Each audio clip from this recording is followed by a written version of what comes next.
Hello again, JB again from Weegamers, back with some more lazy painting. This time another Games Workshop miniature, a Bloodletter, Lesser Demon of Khorne. And once again, hopefully we're gonna, without using too many clever techniques, get it painted up with 10 paints or less. So here we go.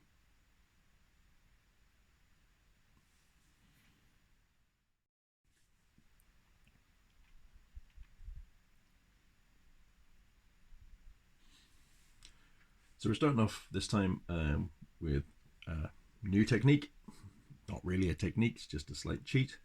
And it's one that if you saw Andy Kay's video on painting grots, you'll possibly already be aware of, and that is that it can be very, very helpful to undercoat a miniature in a color which is going to add to its overall color scheme. Red is one of Khorne's favorite colors, along with black and brass and one or two others, and so bloodletters often tend to be red. With that in mind, we have undercoated our bloodletter in a kind of brick red color, and this is actually going to be the base color for the majority of the model, so we're not actually going to have to paint over it to change its color. Can be very handy. There are a vast array of spray base colors available. Make sure that they're suitable for plastic. Make sure that if you're going to be doing it, that it's a matte finish is almost certainly what you want. So make sure you don't buy yourself a gloss one or anything like that.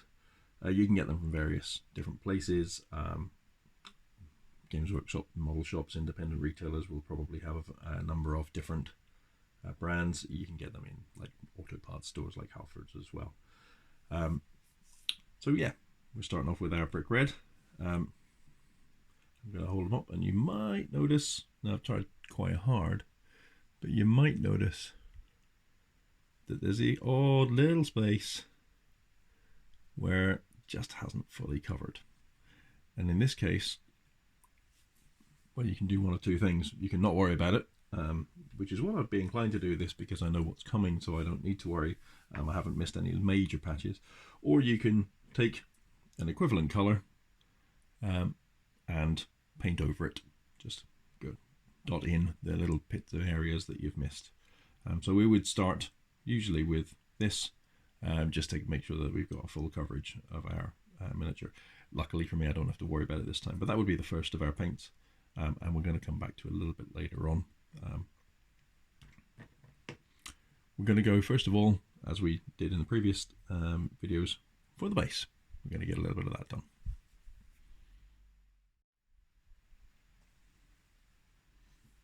So our miniature is built, undercoated as we mentioned already, and also we have some texture, some sand on the base. This time we also have a small skull which we've added, so we've got a little bit of theming on the base there. Don't tell Andy K, that's an orc skull, and if, well, judging on the performance of my demons against his orcs or his iron jaws at the moment, that's probably the only one that there is in my entire army. We're going to use the dry brushing technique just to pick out the highlights of the texture here, just the very, very raised edges. Again, dry brushing, which is one technique we've gone through on previous videos. Again, if you haven't seen it, or you've never heard of it, we'll briefly go through it.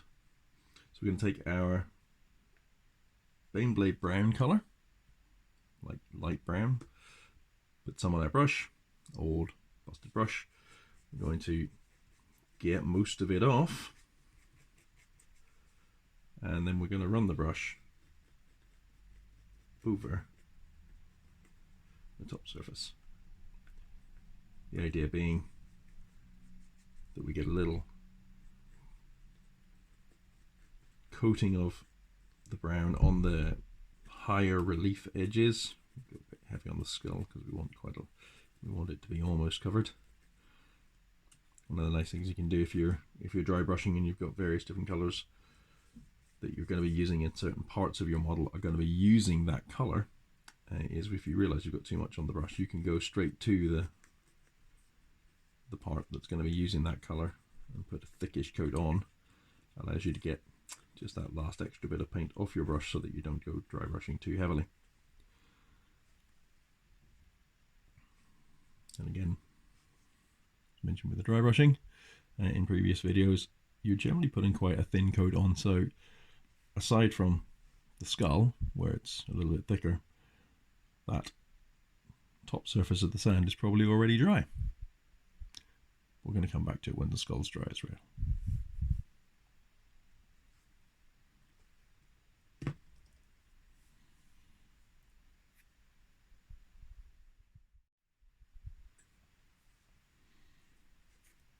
So our initial dry brush coat and our kind of slightly thicker coat of the light brown, including the skull, is now dry.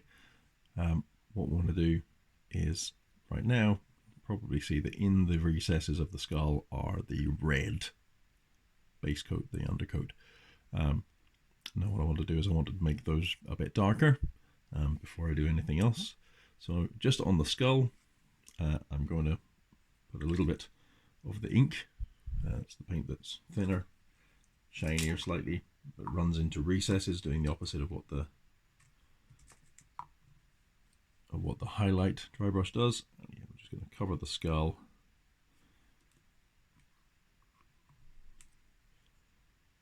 And that makes the eye sockets dark.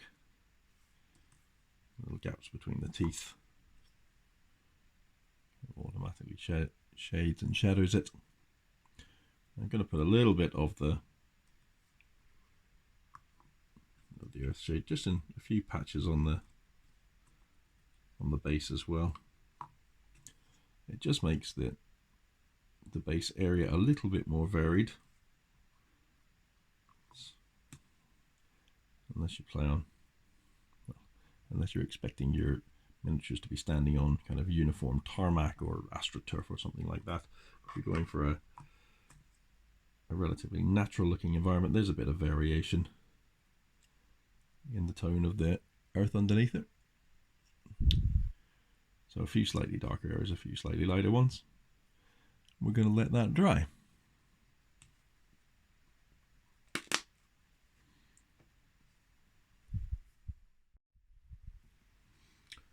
So I think wash is dried now, and you can probably see that the skull is, well, we've got the shadows in there, but now it's really quite dark. It doesn't look like a kind of bleached or kind of polished bone.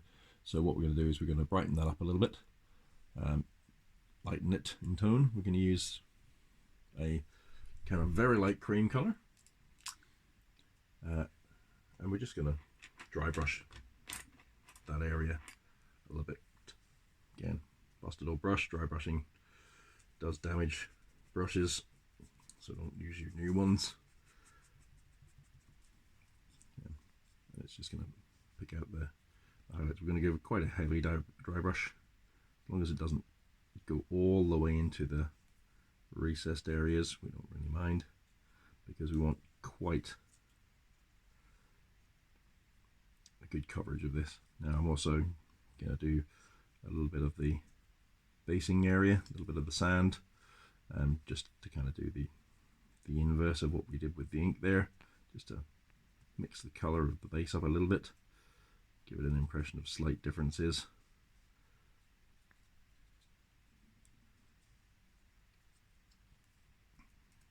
Again, as we know by now, that means because it's dry brushed, it's going to be fairly dry already. We're going to use our tissue paper to clean the brush. Again, not the painted part.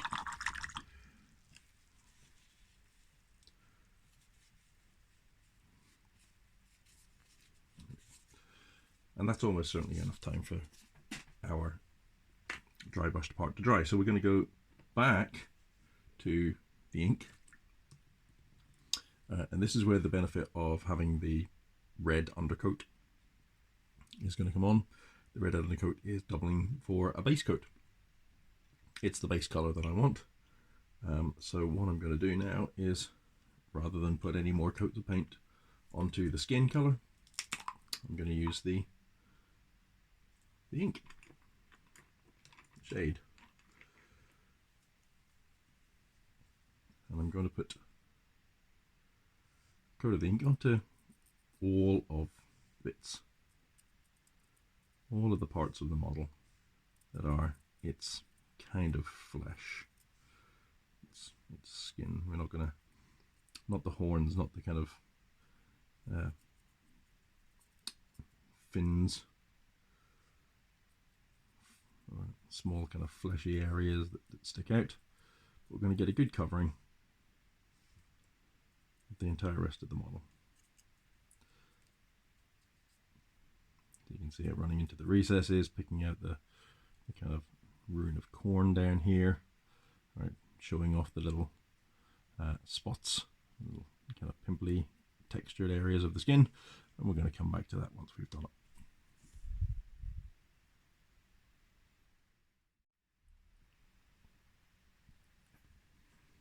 So we've got the majority of the body covered with the Agrax Earthshade ink, and I would love to say that this was deliberate, and I'd love to say that it was intentionally done as a kind of learning point, but truthfully, I just made a mistake. What you'll probably see if I bring it nice and close is that the very bottom of the legs has got colour from the dry brushing of the base, and in my enthusiasm to get it done quickly, I forgot about that. So it does happen. I mean, especially when you're painting lots of miniatures, or in my case one miniature, because I am so lazy and slow, is you're just really enthused about getting it done and you want to finish it quickly and you want to get on to the next stage. So unfortunately I need to fix this. Luckily for me, this is again one of the benefits of having an undercoat, which is very, very similar to the base color of the model. So all I'm going to do is take what would have been the base color. I'm going to paint in where I've missed, where I've gone over it by with the base colors on the actual base, and once it's dry, I'm going to put a layer of the Agrax Earthshade onto it. So just wee mistake by my part. It's going to cost me a few minutes of work, and obviously it's going to cost me the time that it'll take for the ink to dry again as well. But such is life.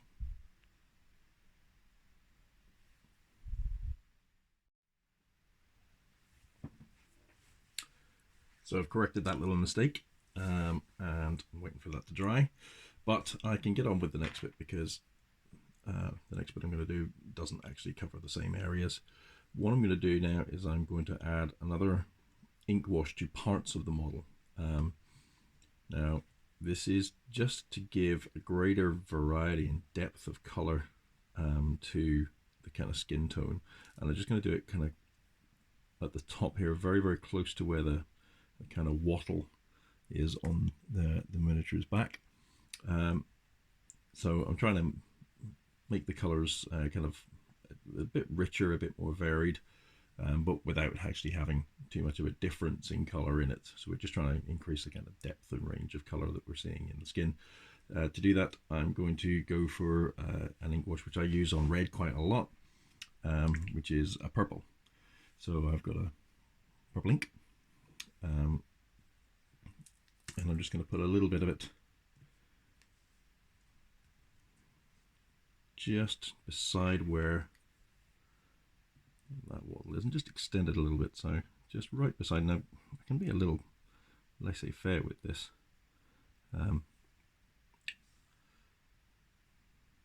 quite a lot, and just allow it to kind of spread. Just give a little dab to spread it a bit unevenly, just at the base. It doesn't matter at this stage if I spread some onto the wattle itself.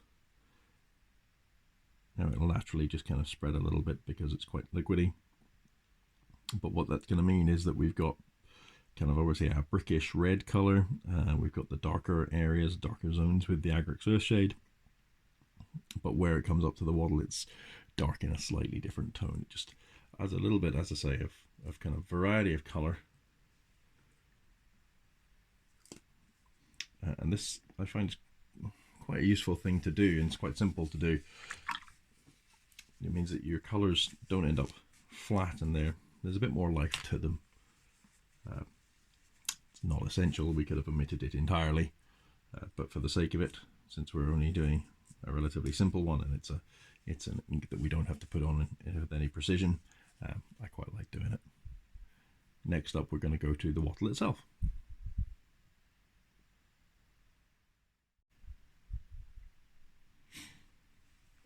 So we're giving that a good amount of time to dry, and we're going to go on to, as I say, the wattle.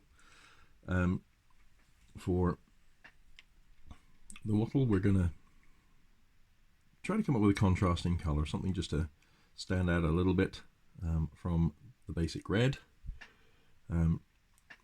We're also going to do the horns, the claws, the tongue, little claws on the feet as well. And again, because we're being lazy, we're just going to use this one contrasting colour to try to give them all a little bit more vibrancy, a little bit more life. And as a contrasting colour now, you can do all kinds of things. You could make it perhaps a very bright red, you could go for a more fleshy tone, anything really. I'm going to go for a dark green. Colour theory supposedly says that green is the opposite. I suppose it's green being a mixture of the two other primary colours from red. So we're going to go for a dark green colour. That's going to be this Dark Angel's green or a dark forest green, depending on what you've got available. Now, because I know what's coming next, I'm also going to paint the sword. I'm going to paint the sword with the lead belcher, the gunmetal. It's always a good idea to think ahead about what you're going to do, because it means you can get all of the bits that you know you need prepared in time. It avoids the mistakes like I did with the feet. I've also given the handle of the sword a little coating of the foundation colour, the base red, because I'm going to put a little bit of purple ink on it. I should have done that at the time I did the stuff beside the wattle. Again, a little bit of planning will save you time in the long term. So I'm going to paint those, and we'll come back and have a look when it's done.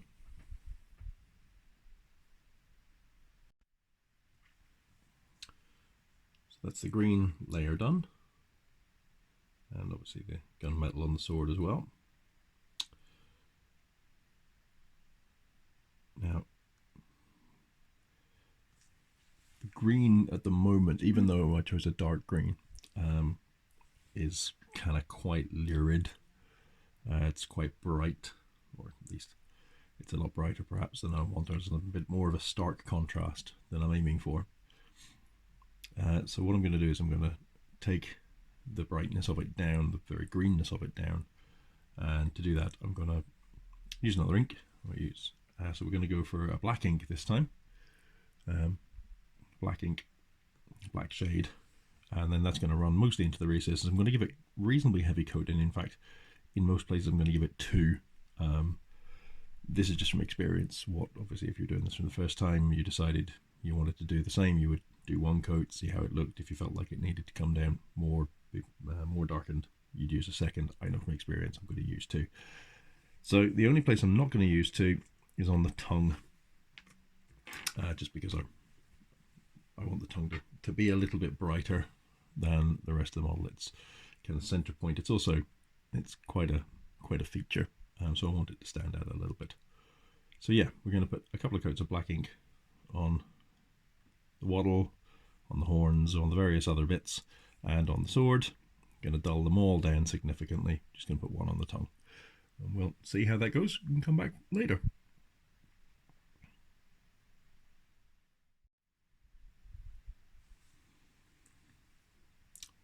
So you can probably see the black ink has darkened that down quite significantly. Now you just got a kind of hint of green in it.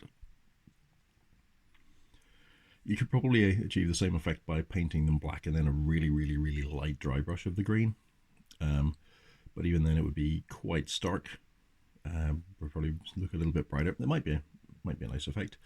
But one of the things you can do with the black ink is you can kind of let it run onto the rest of the model very slightly to form a bit of a gradation from the kind of red color into the green, so you haven't necessarily got, you know, very sharply defined edges as to where one starts and where one finishes, which is quite organic. And I know this is a demon, but it's quite an organic kind of look. Next thing we're going to do is we're going to take gold, paint the pommel and the handle here, the guard, in gold. We're also going to take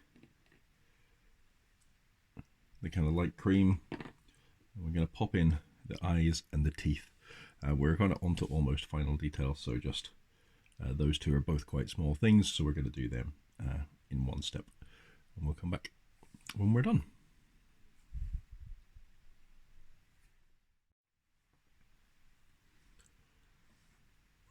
So we've painted our pommel, guard, gold. We've also put a little coat of the Agrax shade on them to finish them off. Still a little bit wet in certain areas. What we're going to do now is just add the detail, or the first part of the detail on the sword. Is the hell blades, as they're called, of the bloodletters are supposed to be kind of, you know, super hot and nearly, you know, glowing. So we're going to try and give that little effect of that. To do that, we're going to paint a little bit of red just in the base here, where it meets the guard, and then just tiny touches of red on the very edges, just to give the impression that kind of they're still a little bit warm. So we're going to use our base coat red.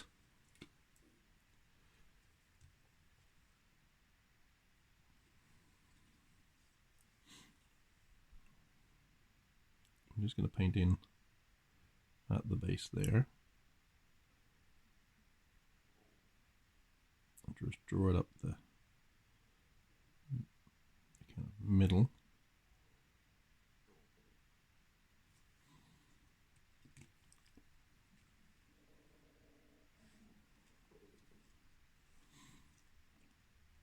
And again, just the kind of very tips, the outer edges.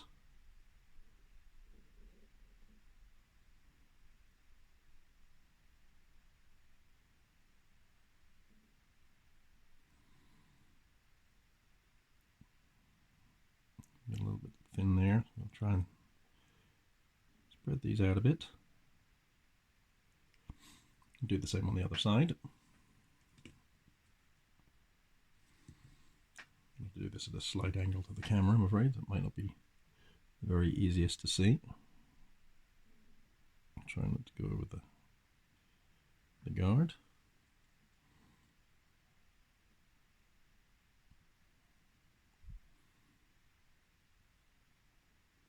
We'll try to get right to the base, and again we'll just try and draw some up the kind of length of the blade. A little easier to do this when you are using kind of vestiges of the paint from your larger areas, because it tends to leave only a very small amount. On this side where we had to put some kind of fresh paint on, you then have to try and make a bit of an effort to kind of spread it. So now that's a little bit red. Doesn't necessarily look particularly glowy at the moment, but we're going to come into final details now. To final details, what we're going to do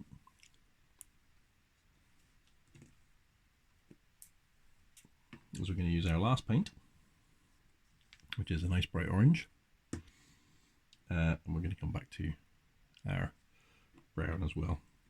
Now the orange, I'm going to put a little tiny touch just where the guard meets the blade to give the impression that it's hotter next to the guard and gradually cooling as it goes up the blade. We'll try to do that on both sides. We're going to use the brown then just to clean up the edge of our base.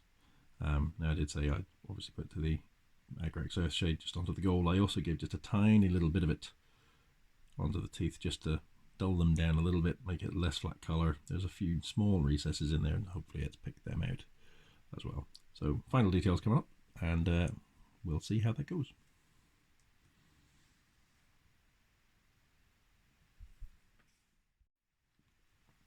So here we are.